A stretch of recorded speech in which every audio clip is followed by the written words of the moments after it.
Avez-vous déjà ressenti ce vide abyssal au creux de l'estomac lorsque vous sentez que quelqu'un s'éloigne? Cette panique silencieuse qui vous envahit quand un message reste sans réponse, ou quand le ton d'une voix change imperceptiblement. Pour beaucoup, la peur de l'abandon n'est pas une simple inquiétude. C'est une condamnation à mort émotionnelle. C'est une force invisible qui dirige vos relations, vos choix de carrière et même la manière dont vous vous regardez dans le miroir. Vous restez dans des relations toxiques parce que l'idée d'être seul vous terrifie plus que l'idée d'être malheureux. Vous devenez un caméléon social, changeant de personnalité pour plaire à tout le monde, de peur que votre véritable moi ne soit pas suffisant pour que les gens restent. Mais ce que vous ne comprenez pas encore, c'est que cette douleur, cette peur qui vous paralyse, est en réalité votre plus grand enseignant spirituel. Elle n'est pas là pour vous briser, mais pour vous montrer précisément l'endroit où vous vous êtes abandonné vous-même. Dans cette exploration profonde, nous allons transformer cette blessure sanglante en un chemin vers une souveraineté absolue. Nous allons apprendre que personne ne peut réellement vous abandonner si vous habitez pleinement votre propre temple. La peur de l'abandon est une blessure primitive, gravée dans les couches les plus anciennes de notre cerveau. Pour nos ancêtres, être banni de la tribu signifiait la mort physique. Aujourd'hui, cette menace s'est déplacée sur le plan émotionnel, mais la réaction de votre système nerveux reste la même. Une alerte rouge, une survie désespérée. Cette blessure prend souvent racine dans l'enfance, dans ces moments où le lien avec ceux qui nous protégeaient a été rompu, que ce soit par un départ réel, un manque d'attention ou une instabilité émotionnelle. L'enfant que vous étiez a conclu une chose terrible: si on me laisse, c'est que je ne vaux rien. Cette conclusion est devenue le système d'exploitation de votre vie adulte. Vous vivez dans un état d'hypervigilance constante, scrutant les moindres signes de rejet. Vous donnez trop, vous tolérez l'intolérable, et vous étouffez les autres par votre besoin de rassurance. Paradoxalement, c'est cette peur même de l'abandon qui finit par provoquer ce que vous redoutez le plus. Les gens s'éloignent car ils ne peuvent pas porter le poids de votre vide intérieur. Cette peur crée ce que nous appelons le masque du dépendant. Pour éviter d'être quitté, vous développez une stratégie de séduction ou de soumission. Vous devenez celui qui est toujours, celui qui ne se fâche jamais, celui qui est parfait. Mais chaque fois que vous agissez pour éviter que l'autre ne parte, vous commettez l'acte d'abandon le plus grave qui soit, vous vous abandonnez vous-même. Vous sacrifiez vos besoins, vos valeurs et votre authenticité sur l'autel de la validation externe. Vous devenez un mendiant émotionnel, guettant les miettes d'attention comme si votre survie en dépendait. Cette dynamique est une forme de psychologie sombre que vous vous infligez à vous-même. En mettant votre valeur entre les mains d'un autre, vous lui donnez le pouvoir de vous détruire. Vous avez construit votre maison sur le terrain d'un voisin, et vous vivez dans la terreur qu'il vous demande de partir. Mais la spiritualité commence précisément là où cette illusion s'effondre. Pourquoi disons-nous que cette peur est un enseignant? Parce qu'elle agit comme un détecteur de mensonges. Elle vous montre avec une précision chirurgicale où se situe votre manque d'estime. Chaque fois que le départ de quelqu'un vous dévaste au point de ne plus pouvoir fonctionner, cela signifie que vous aviez chargé cette personne de remplir une fonction qui n'appartient qu'à vous, celle de vous donner un sens. L'autre n'était pas un partenaire, mais une prothèse. Et quand la prothèse s'en va, vous réalisez que vous ne savez pas marcher seul. C'est une réalisation brutale, mais nécessaire. La douleur que vous ressentez n'est pas causée par l'absence de l'autre, mais par la confrontation soudaine avec votre propre vide que vous cachiez derrière la présence d'autrui. L'enseignant abandon vous force à regarder ce vide, à descendre dans cette cave obscure de votre psyché que vous avez fui toute votre vie. Il vous dit: regarde, voici l'endroit où tu ne t'aimes pas. Voici l'endroit où tu ne te fais pas confiance. Dans la voie de la maîtrise, le moment où l'on est quitté devient un rite de passage. C'est la nuit noire de l'âme où toutes vos béquilles sont brisées. La spiritualité n'est pas de ne plus souffrir, mais de comprendre la fonction de la souffrance. Si vous fuyez cette douleur en sautant immédiatement dans une autre relation ou en vous noyant dans des distractions, vous ratez la leçon. Vous redoublez la classe. L'enseignement consiste à rester assis dans le feu de l'abandon, sans chercher d'issue de secours. C'est dans cette chaleur insupportable que l'ego commence à fondre. Vous réalisez que vous êtes toujours là, que vous respirez encore, et que le monde ne s'est pas arrêté. Vous commencez à percevoir une force intérieure qui ne dépend d'aucun regard extérieur. Une force qui n'a pas besoin d'être choisie par quelqu'un d'autre pour exister. C'est la naissance du soi souverain. Accepter l'abandon comme un enseignant, c'est aussi changer de perspective sur ceux qui nous quittent. Au lieu de les voir comme des bourreaux ou des traîtres, on commence à les voir comme des instruments du destin. Ils sont venus dans votre vie pour jouer un rôle précis, et une fois leur mission accomplie, ils s'en vont. Leur départ est le signal que vous êtes prêt pour la prochaine étape de votre croissance. Ils libèrent un espace sacré que vous devez maintenant apprendre à habiter. Tant que cet espace était occupé par eux, vous ne pouviez pas le découvrir. La solitude qui suit un abandon n'est pas un désert, c'est un laboratoire. C'est l'endroit où vous allez tester votre capacité à être votre propre parent, votre propre meilleur ami, votre propre foyer. Dans le prochain volet, nous explorerons comment alchimiser cette tristesse en une indépendance émotionnelle que rien, ni personne, ne pourra plus jamais ébranler. Préparez-vous à rencontrer celui ou celle qui ne vous quittera jamais, vous-même. Une fois que la douleur initiale commence à perdre de sa virulence, l'enseignement de l'abandon entre dans sa phase la plus fertile. Vous commencez à comprendre que la peur de perdre l'autre n'était qu'un symptôme d'une déconnexion plus profonde avec vous-même. Dans ce silence forcé, vous n'avez plus d'autre choix que d'écouter cette petite voix intérieure que vous avez étouffée pendant des années pour plaire au monde. L'abandon est une démolition contrôlée de l'ego. Il détruit les murs que vous aviez construits pour vous protéger, mais qui finissaient par vous emprisonner. En perdant celui que vous pensiez indispensable, vous regagnez une part de vous-même que vous aviez mise en gage. C'est l'alchimie du vide. C'est seulement quand le verre est brisé que l'on peut cesser de boire le poison de la dépendance.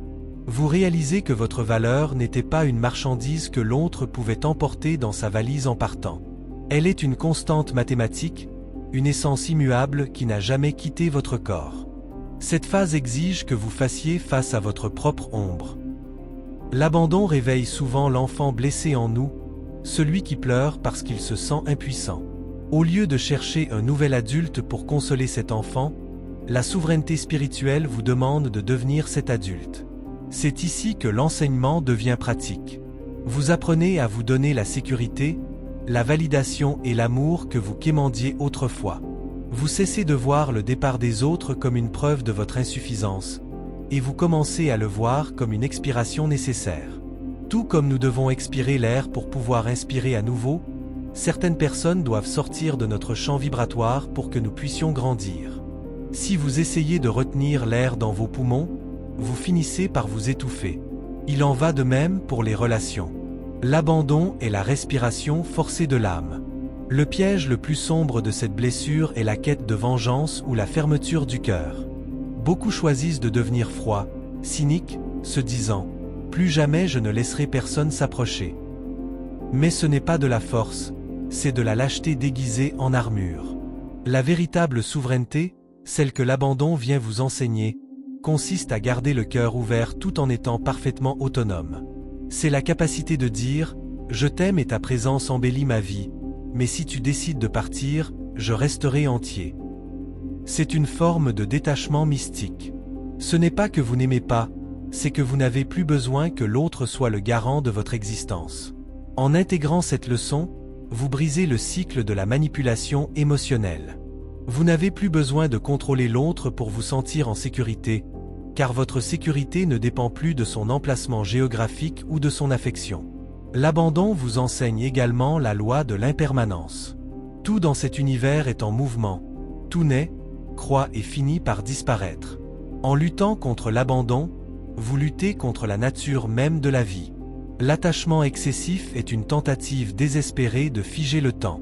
Mais la vie est un fleuve, et essayer de retenir quelqu'un, c'est essayer de retenir l'eau entre ses doigts. Plus vous serrez, plus elle s'échappe. L'enseignement spirituel de l'abandon est une invitation à nager avec le courant. Il vous apprend à savourer la présence de l'autre comme un cadeau éphémère, sans en faire une propriété. Cela change radicalement la qualité de vos relations. Lorsque vous n'avez plus peur que l'autre parte, vous cessez d'être dans la demande pour être dans l'offrande. Vous devenez un partenaire bien plus attirant, car vous dégagez une énergie de liberté plutôt qu'une odeur de désespoir. Dans ce processus, vous découvrez ce que nous appelons la souveraineté de la solitude. Vous apprenez que la solitude n'est pas une pièce vide, mais une pièce remplie de votre propre présence. Vous commencez à apprécier ces moments où personne ne vous regarde, où personne ne vous juge. Vous découvrez vos propres goûts, vos propres désirs, débarrassés de l'influence de l'autre. C'est une période de reconstruction massive. Vous redéfinissez vos frontières. Vous comprenez que vous avez laissé les autres piétiner votre jardin intérieur parce que vous aviez peur qu'ils ne reviennent pas si vous mettiez des clôtures. L'abandon vous donne le courage de planter vos propres fleurs et de décider qui a le droit d'entrer. Vous n'êtes plus une terre publique, vous devenez un royaume privé. Et un roi ou une reine ne pleure pas lorsqu'un visiteur quitte le palais. Ils continuent de gouverner leur territoire avec dignité. Enfin, cet enseignant vous montre que le seul véritable abandon est celui que vous pratiquez envers vous-même. Chaque fois que vous avez nié votre intuition pour plaire à quelqu'un, vous vous êtes abandonné. Chaque fois que vous avez gardé le silence alors que vous auriez dû crier, vous vous êtes abandonné. La douleur que vous ressentez quand l'autre part n'est que l'écho de toutes ces fois où vous avez tourné le dos à votre propre vérité. Le départ de l'autre est un choc électrique destiné à vous réveiller. Il vous dit, puisque cette personne n'est plus là pour te distraire, regarde enfin comment tu te traites. C'est le début de la réconciliation. Dans le dernier volet de ce script, nous verrons comment sceller cette alliance avec vous-même et transformer la cicatrice de l'abandon en un sceau de pouvoir inaltérable. Vous comprendrez pourquoi, paradoxalement, c'est celui qui a été le plus abandonné qui a le potentiel de devenir le plus libre. La conclusion de cet enseignement réside dans une vérité simple mais dévastatrice. Vous ne pouvez pas perdre ce qui vous appartient réellement. Si quelqu'un peut sortir de votre vie, c'est que son rôle dans votre histoire était terminé. En acceptant cela, vous passez de la position de victime à celle de maître de votre propre récit. La peur de l'abandon se dissout lorsque vous réalisez que vous êtes à la fois la source, le chemin et la destination de votre propre amour. Cette cicatrice que vous portez n'est pas une marque de honte, mais un insigne de survie. Elle prouve que vous avez traversé le feu de la perte et que vous en êtes ressorti avec une essence purifiée. Vous ne cherchez plus à être gardé par les autres comme un objet précieux mais fragile. Vous devenez celui qui se garde lui-même, un être dont la stabilité intérieure est devenue indépendante des fluctuations du monde extérieur. C'est cela, la véritable liberté spirituelle. Apprendre à ne plus s'abandonner soi-même change radicalement la nature de vos futures rencontres. Désormais, vous n'entrez plus dans une relation pour combler un manque, mais pour partager une abondance. Vous devenez capable d'une intimité profonde car vous n'avez plus peur que l'autre emporte votre identité en partant. Vous savez que même si le monde entier décidait de vous tourner le dos, il resterait une personne sur qui vous pourriez compter inconditionnellement, vous-même. Cette certitude crée une aura de puissance calme et de respect qui, ironiquement, attire à vous des personnes beaucoup plus stables et authentiques. Vous ne vibrez plus sur la fréquence de la peur, mais sur celle de la présence. Vous avez enfin compris que l'abandon n'était qu'une illusion d'optique de l'ego. Dans l'unité de votre être, rien n'est jamais vraiment séparé. La blessure de l'abandon est donc le portail vers votre propre temple. Chaque larme versée pour quelqu'un qui est parti a servi à laver vos yeux pour que vous puissiez enfin voir votre propre beauté. Ne regrettez jamais d'avoir aimé ou d'avoir été quitté. Chaque rupture était une étape nécessaire pour briser les couches de faux-semblants qui recouvraient votre noyau central.